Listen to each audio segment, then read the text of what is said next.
ఆంధ్రప్రదేశ్ జీవనాడి పోలవరం ప్రాజెక్టుపై చంద్రబాబు సర్కార్ అనాలోచిత నిర్ణయాలు, అవగాహన రాహిత్యం, అస్తవ్యస్త పనులు మరోసారి బహిర్గతమయ్యాయి. పోలవరం పనుల్లో 2017-2018లో చంద్రబాబు సర్కారు పాల్పడిన తప్పిదాల వల్లే డయాఫ్రామ్ వాల్ దెబ్బతినడంతో పాటు పెను విధ్వంసం చోటు చేసుకుందని కాగ్ తేల్చి చెప్పింది. ప్రాజెక్ట్ డిపిఆర్ నిర్మాణ స్కెడ్యూల్ ప్రకారం గోదావరి ప్రవాహాన్ని మళ్లించేలా స్పిల్వే, స్పిల్ ఛానల్, ఎగువ దిగువ కాఫర్ డ్యాములను పూర్తి చేశాక ప్రధాన డ్యాం నిర్మాణం పునాది డయాఫ్రామ్ వాల్ను నిర్మించాలని గుర్తు చేసింది. వీటి పనులను 2017 ఫిబ్రవరిలో 399,77,00,000తో ప్రారంభించి 2018 జూన్ నాటికి పూర్తి చేశారని కాగ్ తెలిపింది.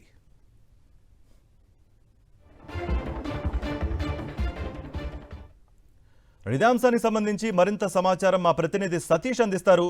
సతీష్, పోలవరం అంశంపై కాగ్ రిపోర్ట్ను ఎలా చూడాలి? ఎప్పట్లాగానే దీనిపై కూటమి ప్రభుత్వం డైవర్షన్ పాలిటిక్స్ చేసే అవకాశం ఉందా? అట్లీస్ట్ స్పందిస్తుందా దీనిపైన?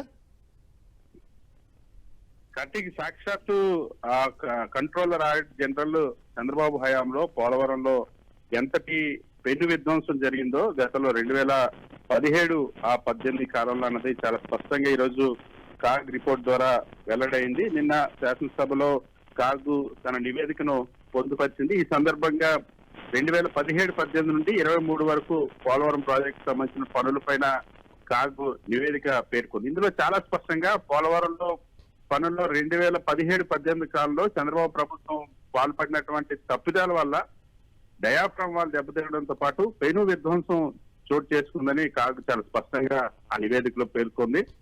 ప్రాజెక్టు ఈపీఆర్ నిర్మాణ షెడ్యూల్ ప్రకారం గోదావరి ప్రవాహాన్ని మళ్లించేలా స్పిల్వే, స్పిల్ ఛానల్, ఎగువ దిగువ కాపర్ డ్యాంలను పూర్తి చేశాక ప్రధాన డ్యాం నిర్మాణం పునాది డయాఫ్రామ్ వాల్ నిర్మించాలని గుర్తు చేసింది. కానీ దానికి విరుద్ధంగా చంద్రబాబు ప్రభుత్వంలో పబ్లిసిటీ కోసం స్పిల్వే, స్పిల్ ఛానల్, ఎగువ దిగువ కాపర్ డ్యాం పూర్తి చేయకుండానే ప్రధాన డ్యాము పునాది అయినటువంటి డయాఫ్రామ్ వాల్ పనులను 2017 ఫిబ్రవరిలో 399 కోట్లతో ప్రారంభించారు.